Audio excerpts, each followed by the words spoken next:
श्री सच्चिदानंद सद्गुरु साईनाथ महाराज की जय। சாய்ராம்.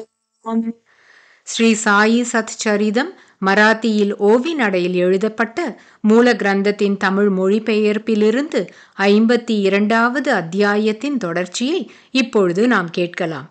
ஸ்ரீ கணேஷாய நமக, ஸ்ரீ சரஸ்வத்யை நமக, ஸ்ரீ குருப்யோ நமக, ஸ்ரீ குலதேவதாயை நமக, ஸ்ரீ சீதா ராமச்சந்திராபியாம் நமக, ஸ்ரீ சத்குரு சாயிநாதாய நமக.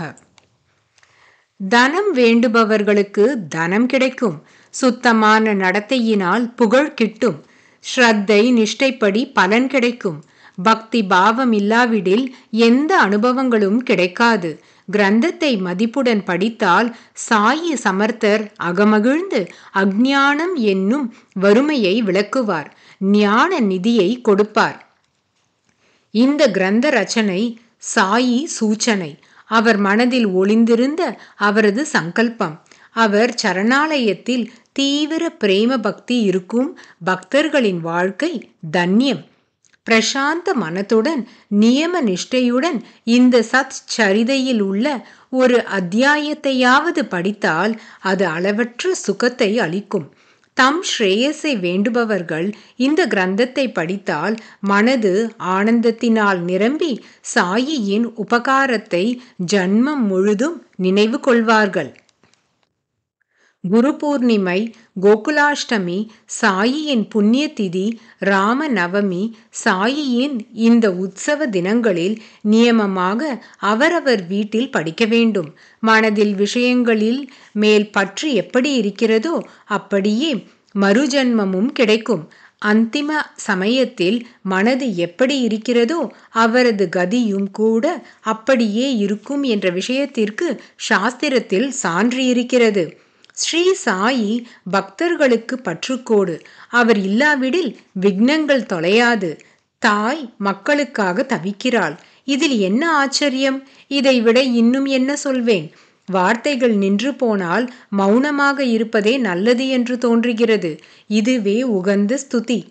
ஆனாலும் மனதில் தீவிரமான மோட்ச இச்சையுடன் கூட நித்திய சுப கர்மங்கள் செய்து ஸ்ரவணம் முதலிய நவவித பக்தி பாவங்களுடன் பகவானை சேவித்தால் அந்த கரணம் தூய்மை அடையும். ஆனால் சத்குருவின் அனுகிரகம் இல்லாமல் இது நடப்பதில்லை. அவர் இல்லாவிட்டால் பரதத்துவ ஞானம், அதாவது மெய்ப்பொருளை அறிதல் கிடைக்காது. பிரம்மை வாகம், அதாவது நான் பிரம்மமே என்ற ஸ்மரணை எப்பொழுதும் இருந்தால் குருவிடம் நிஷ்டை இருக்கும். குரு சிஷ்ய சம்பந்தம் தந்தை மகன் சம்பந்தம் போல.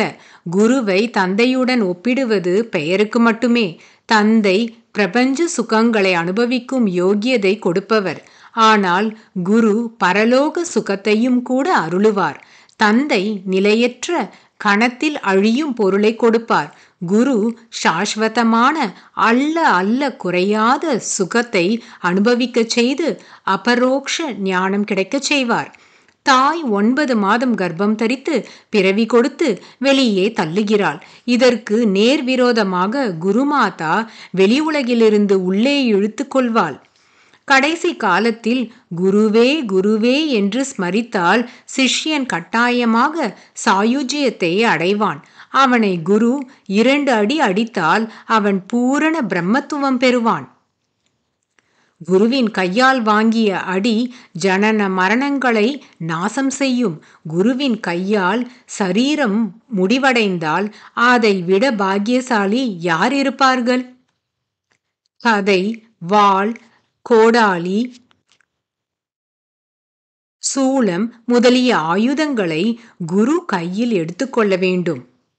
அதனால் அடி விழுந்தால் சிறியவருக்கும் கூட ஞானம், அதாவது தெளிவு பிறந்து சத்குரு மூர்த்தி தர்சனமாகும். எவ்வளவுதான் பத்திரப்படுத்தினாலும் ஷரீரம் ஒரு நாள் வீழ வேண்டியதே. அது குருவின் கையினால் வீழ்ந்தால் புனர்ஜென்மம் இருக்காது. சத்குரு என்னை சாகும் வரை அடி, என் அகங்காரத்தை வேரோடு நிர்மூலம் செய். புனர்ஜன்மம் இல்லாமல் எனக்கு திடமான அடியை அருளுங்கள். என் கர்ம அகர்மங்களை எரித்துவிடு. தர்ம அதர்மங்களை நிவர்த்தி செய். மோகம் காரணமாக பிறக்கும் பரம சுகம் என்ற பிரம்மையை நாசம் செய். என் சங்கல்ப விகல்பங்களை நிறுத்தி எனக்கு நிர்விகல்ப ஸ்திதியை கொடு. எனக்கு புண்ணியமும் வேண்டாம், பாபமும் வேண்டாம். பிறப்பது என்ற வேதனை தரும் சிரமம் வேண்டாம். உங்களை புகழடைகிறேன். நீங்கள் 4 புறத்திலும் கீழே மேலே ஆகாச பாதாளங்களில் நின்றிருக்கிறீர்கள். உங்கள் இருப்பிடமாக எல்லா பிரதேசங்களும் உள்ளன. எனக்குள்ளும் இருக்கிறீர்கள்.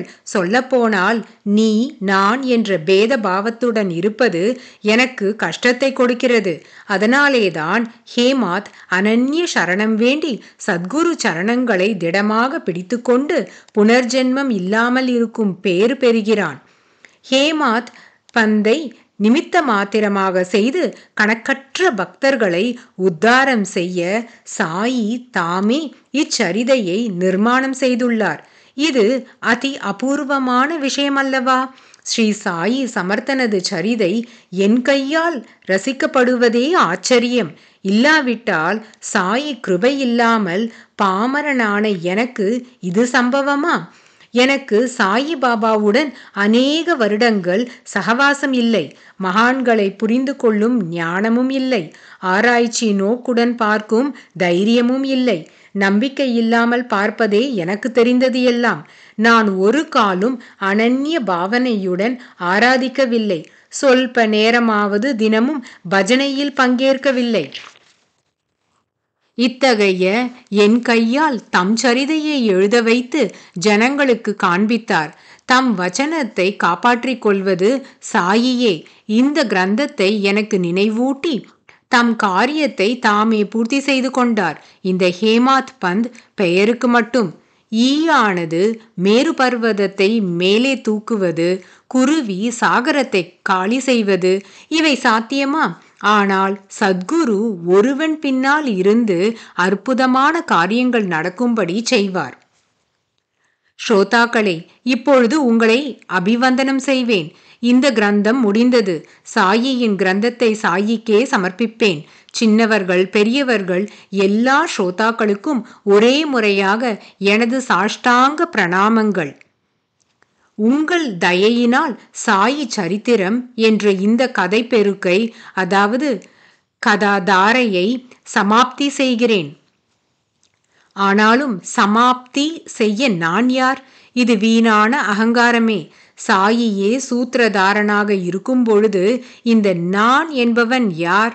அதனால் துக்கத்திற்கு மூல காரணமாக இருக்கும் இந்த அபிமானத்தை, அதாவது கர்வத்தை விட்டு குருவின் குணங்களை ஒவ்வொரு சொல்லிலும் பாடுகிறேன். அந்த கரணத்தின் அறிவொளி ஊட்டும் தன்மையால் இந்த வாக்கிய ஞானத்தை, அதாவது வார்த்தைகளால் செய்யப்படும் வேள்வியை நிறைவு செய்கிறேன். இங்கே இந்த கிரந்தம் பூர்த்தியாகிறது. சாயி காரியம் பூர்த்தியானது. என் மனோபீஷ்டமும் கூட பூர்த்தியானது. நான் பிறவி பயனை பெற்றேன். இவ்வித கிரந்தத்தை முழுமையாக அத்தியனம் செய்தால் மனதின் விருப்பம் தீரும். சத்குருவின் சரணங்களை இதயத்தில் பிரதிஷ்டை செய்தால் பக்தர்கள் பவசாகரத்திலிருந்து கரை சேர்வார்கள். ரோகி ஆரோக்கியம் பெறுவான். தரித்திரர்கள் தனவான் ஆவார்கள். சங்கல்ப விகல்பங்கள் நீங்கி மனது உறுதி அடையும். அதர்மர்கள் உதார குணம் பெறுவார். கிரந்தத்தை மீண்டும் மீண்டும் படித்தால் பிசாசு தொல்லை, அபஸ்மாரம் நீங்கும். நொண்டி ஊமை செவிடர்களுக்கும் கூட ஸ்ரவண சுகம் கிடைக்கும்.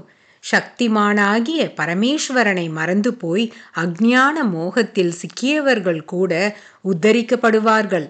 மனிதர்களாக இருந்தும் அசுரர் போல் நடந்து கொண்டு பிரபஞ்சத்தை சுகத்தின் இருப்பிடமென்று பாவித்து ஷரீரத்தை பாழ் செய்பவர்கள் கூட உத்தரிக்கப்படுவார்கள்.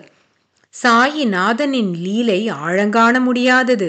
இந்த ஹேமாத்திற்கு அவரது சரணங்களில் நிலையான இருப்பிடம் கொடுத்தார். அவனை தன் சேவகனாக உபயோகித்து கொண்டு இந்த சேவை செய்ய வைத்தார். கடைசியில் ஜகத்தை நடத்துபவரும் புத்தியை ஊக்குவிப்பவருமான அந்த சத்குருவின் சரணாலயத்தில் எல்லையற்ற பக்தியுடன் எழுதுகோலையும் சிரசையும் ஹேமாத் சமர்ப்பிக்கிறான். ஸ்ரீ சத்குரு சாயிநாதார்ப்பணமஸ்து. சுபம் உண்டாகட்டும். சாயி பக்தர்களை 52வது அத்தியாயம் இத்துடன் நிறைவு பெறுகிறது. 53வது அத்தியாயத்தை நாம் அடுத்த தொடரில் கேட்கலாம். சாயியை பணிக.